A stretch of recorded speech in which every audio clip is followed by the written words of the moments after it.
Hi viewers, welcome to our channel. ప్రస్తుతం మనతో పాటు సీనియర్ జర్నలిస్ట్ దామ బాలా సార్ వారితో మాట్లాడదాం. నమస్కారం సార్. నమస్తే సార్, హై ఎక్స్పెక్టేషన్స్తో ఈ నెల 21న దేవరా సినిమా రిలీజ్ కాబోతుంది సార్. అయితే ఈ మూవీకి సంబంధించి సెన్సార్ మొత్తం పూర్తయిపోయింది అని చెప్పేసి అంటున్నారు. సెన్సార్ రిపోర్ట్ కూడా, అంటే సినిమా ఏంటి, సినిమా కథ ఏంటి అన్నదాన్ని కూడా బయటకు వచ్చింది అంటున్నారు. మరి సెన్సార్ ప్రకారం ఈ సినిమా స్టోరీ ఏ విధంగా ఉంది, ఏమన్నా కట్లు చెప్పింది అంటారా? ఏం సార్ సెన్సార్ రివ్యూ ఏంటి? సెన్సార్ అయిపోయింది. దానికి సెన్సార్లో యూఏ సర్టిఫికేట్ వచ్చింది. ఓకే.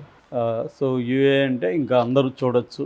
సో అయితే లెంగ్త్ మాత్రం దాదాపు 3 hours ఉంది. అంటే యాక్చువల్గా చెప్పాలంటే 2 hours 57 minutes 58 seconds, అంటే 178 minutes టోటల్గా వచ్చింది. అంటే దాదాపు 3 hours. ఇంత లెంగ్త్ ఎందుకు వచ్చింది అంటే యాక్షన్ సీక్వెన్సెస్ ఎక్కువ ఉన్నాయన్నమాట, అందుకని లెంగ్త్లో ఎక్కువ వచ్చింది. అయితే 4 సీన్లని కట్ చేసినట్టు చెప్తున్నారు. 4 ఏంటంటే, ఒకటేమో ఒక క్యారెక్టరు భార్యను తన్నే సీన్ ఉంది, ఇంకొక క్యారెక్టర్ తల్లిని తన్నే సీన్ ఉంది. ఈ 2 సీన్లను తీసేశారు. అంటే భార్యని ఇలా తన్నడం, తల్లిని ఇలా తన్నడం కరెక్ట్ కాదన్నట్టుగా తీసేశారు. మూడవది కత్తితో బాడీని ఇట్లా లేపుతున్నాడు, అది ట్రైలర్లో కూడా చూసాం మనం, దాన్ని కూడా తీసేశారు. 4వది షార్క్ చేప మీద ఇతను రైడింగ్ ఒక షాట్ ఉంది లాస్ట్లో ఎన్టీఆర్, దాన్ని తీసేశారు. తీలేదు, దాన్ని అక్కడ టిక్కర్ ఏమన్నారు, ఇది సీజీ షాట్, సీజీలో చేసిన షార్కు సొరచేప అని వెయ్యాలి అని చెప్పారు. మామూలుగానే సెన్సార్ మీద అనేక జోకులు ఉంటాయి. మామూలుగా ఇప్పుడు ఎవరికైనా బ్రెయిన్ ఉండేవాడికి ఆ షార్క్, రియల్ షార్క్ మీద అతను రైడ్ చేశాడన్న అని చెప్పినా, ఒకవేళ నిజంగా చేస్తున్నా కూడా ఇవాళ ఎవరు నమ్మరు, ఇది సీజీ లేరో మాకు తెలుసు అని అంటారు.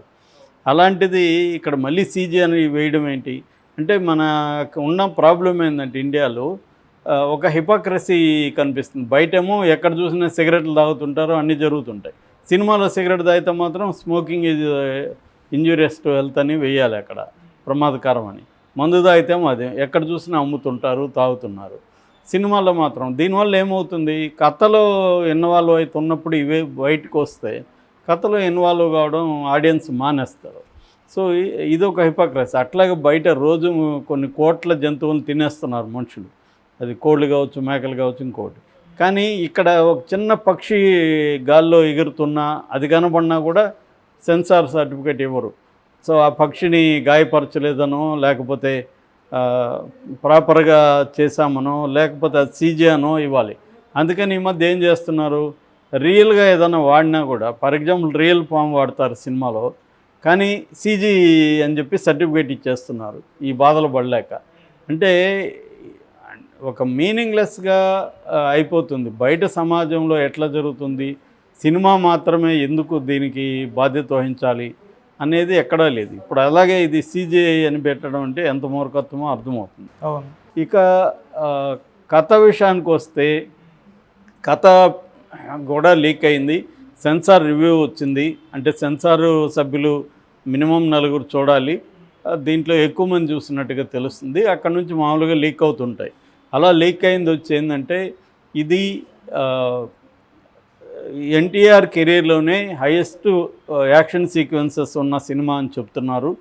యాక్చువల్గా ఇది రొటీన్ కథ అని చెప్తున్నారు, మామూలు చాలా సినిమాల్లో ఉండే కథే. ముఖ్యంగా ఆంధ్ర వాళ్ళని గుర్తుకొస్తుంది కొన్ని చోట్లని. ఆంధ్ర వాళ్ళల్లో కూడా తండ్రి కొడుకులుగా అంటే డబుల్ యాక్షన్ ఉంది. అట్లాగే దమ్ములో కూడా అమాయకమైన క్యారెక్టర్ ఎన్టీఆర్ది ఉంది. అలాగే ఈ 2 గుర్తొస్తున్నాయని చెప్తున్నారు. ఎందుకంటే ఈ సినిమాలో 3 క్యారెక్టర్ల చుట్టూ ప్రధానంగా సినిమా తిరుగుతుంది. ఒకటి దేవర తండ్రి క్యారెక్టరు, వర తండ్రి కొడుకు క్యారెక్టరు, బైర విలన్ క్యారెక్టరు. ఈ 3 క్యారెక్టర్ల చుట్టూ సినిమా తిరుగుతుంది. అంటే ఒక ట్రైబ్ ఉంటారు, వాళ్ళు అతి భయంకరమైన ట్రైబు. ఆ ట్రైబు వాళ్ళకి భయం అనేది తెలీదు, సముద్రం దగ్గర ఉన్న ట్రైబు. సో జనరల్గా ప్రపంచంలో అనేక సముద్రం దగ్గర ఉన్న ట్రైబ్స్ ఇలాగే ఉంటారు.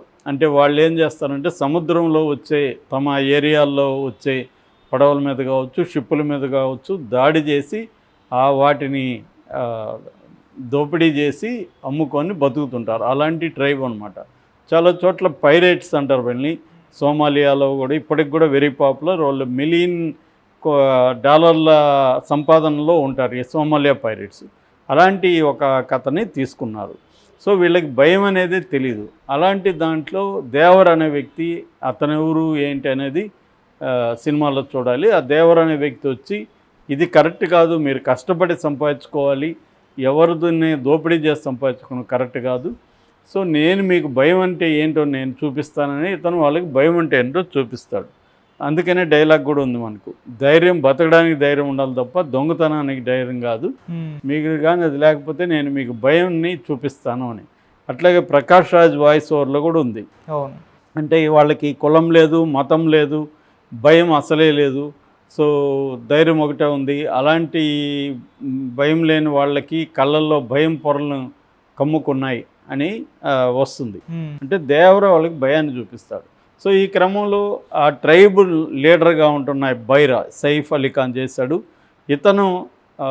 ఇతని బలాన్ని చూసి ఇతన్ని డైరెక్ట్గా మనం ఎదుర్కోలేమని అతనికి ఫ్రెండ్ అవుతాడు.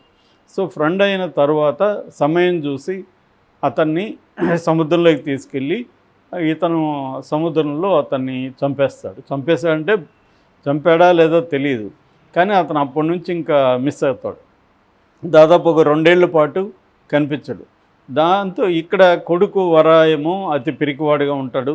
చివరి కుస్తీ పోటీల్లో కూడా పాల్గొనడానికి భయపడుతూ ఉంటాడు. అందుకని మనకి ట్రైలర్లో కూడా ఆ డైలాగ్ ఉంది, ఇతని తండ్రి రూపం వచ్చింది కానీ రక్తం రాలేదు, ఒట్టి పిరికోడు అనే డైలాగ్ ఉంది మనకి. సో జాన్వి చెప్తుంది. సో అలాగా ఉన్నవాడు తండ్రి వెళ్ళిపోవడం పట్ల కూడా అతనికి కోపం ఉంటుంది. అందుకనే పని మీద పోయినాడు అయితే పని అయినాక ఇంటికి వస్తాడు, పంతం మీద పోయినాడు కాబట్టి రాలేదనే డైలాగ్ కూడా అతను చెప్తాడు.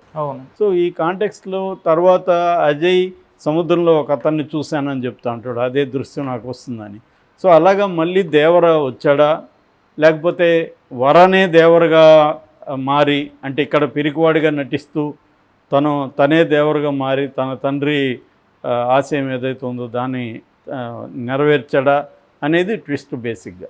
అంటే చిన్న ఈ కథ అంతా కూడా ట్రైలర్లో కూడా మనం జాగ్రత్తగా చూస్తే కనబడుతుంది. సో ఓవరాల్గా సెన్సార్ రివ్యూ ఏంటంటే ఈ సినిమా కథ రొటీన్గా ఉన్న కొత్త ఎన్టీఆర్ కనిపిస్తున్నాడు, కొత్త కొరటాల శివ కనిపిస్తున్నాడు. అంటే స్టైల్ అంతా కూడా చాలా బాగుంది, స్క్రీన్ ప్లే చాలా బాగా తీస్తారు.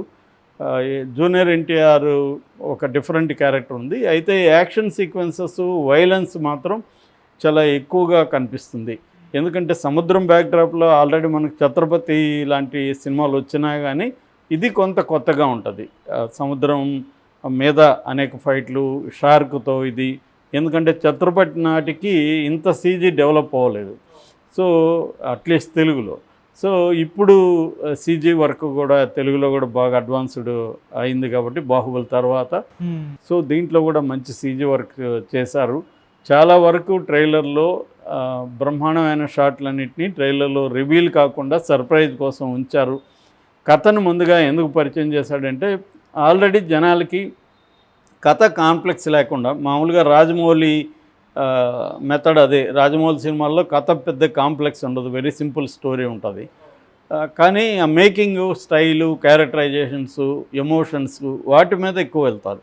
సో అదే ప్యాటర్న్ శివ కూడా దీంట్లో వెళ్ళినాడు. కథ సింపుల్గా ఉంటుంది. ఒక ట్రైబ్ భయం లేని దొంగతనం చేసే ఒక ట్రైబ్ని ఇతను ఎలా వచ్చి మార్చాడో, ఆ క్రమంలో అతను ఎదుర్కొన్న కాన్ఫ్లిక్ట్ ఏంటి, తర్వాత తండ్రి కొడుకులు నిజంగా తండ్రి చనిపోయాడా, లేకపోతే అతను కూడా ఉన్నాడా, లేకపోతే ఇతనే తండ్రిలాగా యాక్ట్ చేస్తున్నాడా, ఇవన్నీ ట్విస్టులతో సాగిపోతుంది అన్నమాట. సో ఆ ట్విస్టులను అయితే రివీల్ చేయలేదు ట్రైలర్లో. సో తండ్రి కొడుకులనే రివీల్ చేశారు, కథ కొంత బేసిక్ కథ రివీల్ చేసి, కానీ అనేక ట్విస్టులు, స్క్రీన్ ప్లే ట్విస్టులు ఉన్నాయి.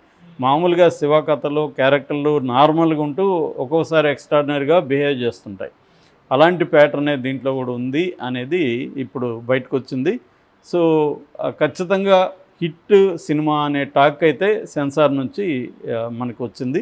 సో దీని మీద నందమూరి ఫ్యాన్స్ కావచ్చు, జూనియర్ ఎన్టీఆర్కి పడని వాళ్ళు కావచ్చు నెగిటివ్ ప్రచారం చేస్తున్నప్పటికీ ఈ హిట్ని ఎవరు ఆపలేరు. ఇది ఖచ్చితంగా పాన్ ఇండియా లెవెల్లో హిట్ అవుతుంది అనేది